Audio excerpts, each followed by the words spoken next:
Hai, apa kabar semuanya? Semoga selalu semangat ya. Kali ini kita akan bahas ujian sekolah Biologi 9 SMP bareng Kak Arta. Tapi sebelumnya, dukung channel Artali Biology dengan cara like and subscribe supaya kakak lebih semangat lagi berbagi pelajaran biologi. Oke, kita mulai dari nomor 1 ya. Di gambar nomor 1 kita melihat putri malu sedang disentuh kemudian menutup. Ciri makhluk hidup yang ditunjukkan oleh gambar adalah ciri makhluk hidup sendiri ada 8, bernafas, bergerak, perlu nutrisi, tumbuh berkembang, peka terhadap rangsang atau iritabilitas, adaptasi atau mampu menyesuaikan diri dengan lingkungan, bereproduksi, dan ekskresi atau mengeluarkan zat sisa. Karena di sini putri malu tersebut disentuh, kemudian menutup, maka rangsangannya berupa sentuhan. Oleh karena itu cirinya adalah peka terhadap rangsang. Untuk nomor 2 kita melihat gambar nomor 1 biji berkembang menjadi akar, batang, dan daun. Di nomor 2, larva menjadi pupa atau kepompong, lalu menjadi kupu-kupu dewasa. Ciri makhluk hidup yang tampak tersebut adalah tumbuh dan berkembang. Untuk nomor 3, kita melihat ada gambar jaringan daun di sebelah kiri dan gambar gedung di sebelah kanan. Jaringan daun yang menginspirasi bentuk gedung tersebut adalah, kita amati anatomi daun. Di bagian paling atas ada epidermis atas, setelah itu ada mesofil palisade, mesofil bunga karang, berkas pengangkut xilem phloem, dan epidermis bawah yang memiliki stomata. Dari atap gedung tersebut kita bisa lihat bahwa dia menyerupai satu lapis jaringan epidermis atasnya daun. Maka jaringan daun yang menginspirasi bentuk gedung tersebut adalah epidermis.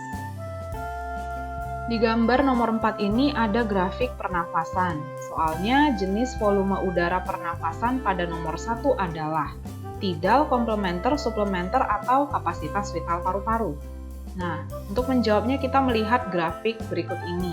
Satuan mililiter sama dengan cc. Di sini kita melihat gambar yang nomor 1 tadi itu adalah volume tidal, yaitu sebesar 500 ml. Sedangkan di atasnya itu adalah volume cadangan inspirasi atau komplementer sebesar 1500 ml.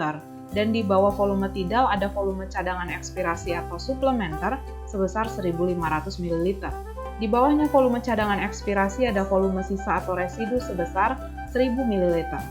Jika volume cadangan inspirasi atau komplementer, volume tidal, dan volume cadangan ekspirasi atau suplementer digabungkan, maka menjadi kapasitas vital sebesar 3.500 ml.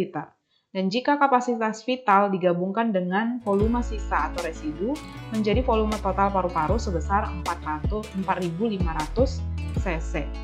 Maka jenis volume udara pernafasan pada nomor 1 adalah volume tidal.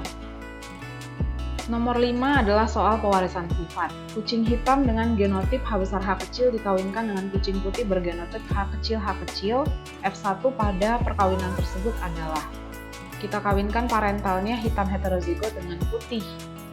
Gametnya hitam itu ada H besar H kecil, gametnya putih itu ada H kecil.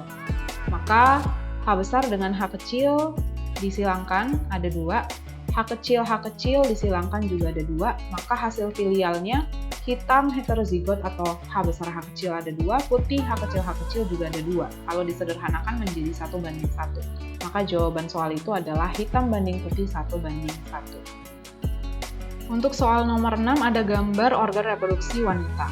Organ reproduksi yang menjadi tempat tumbuh kembang embrio dan tempat berlangsungnya pembuahan adalah, kita lihat di nomor 1 itu adalah ovarium, yaitu tempat produksi ovum dan hormon estrogen serta progesteron.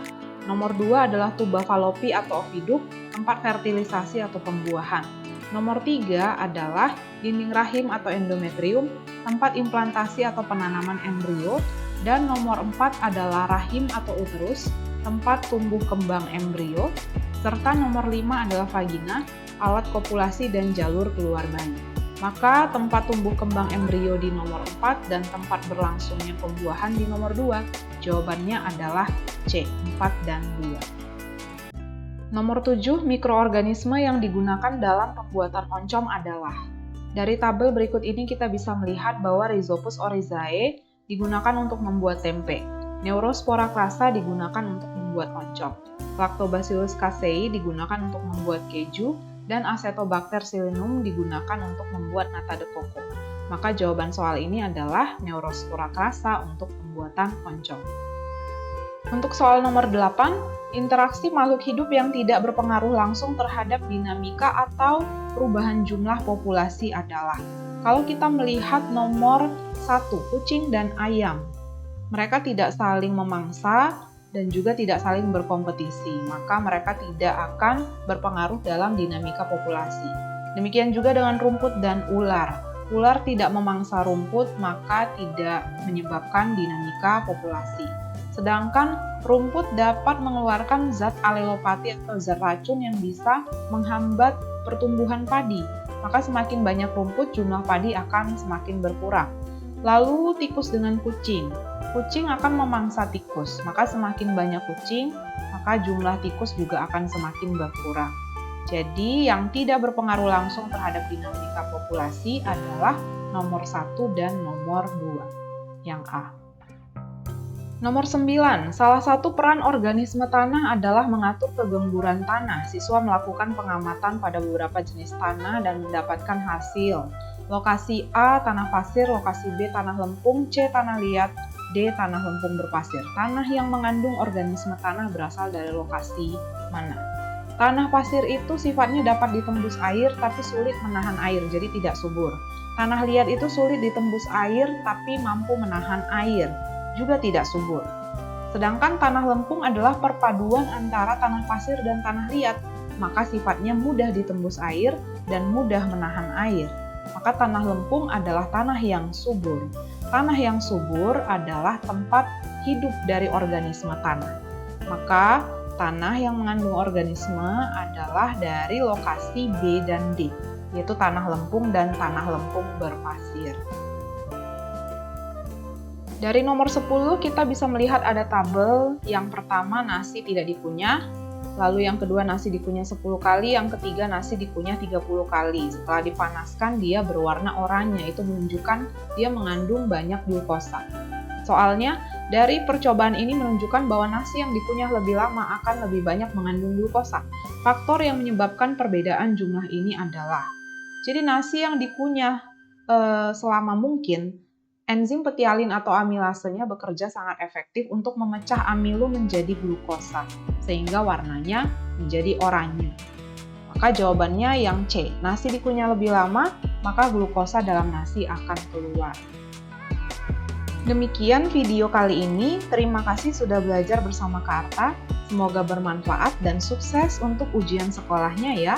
Jangan lupa like and subscribe dan sampai bertemu lagi di video selanjutnya. Bye-bye!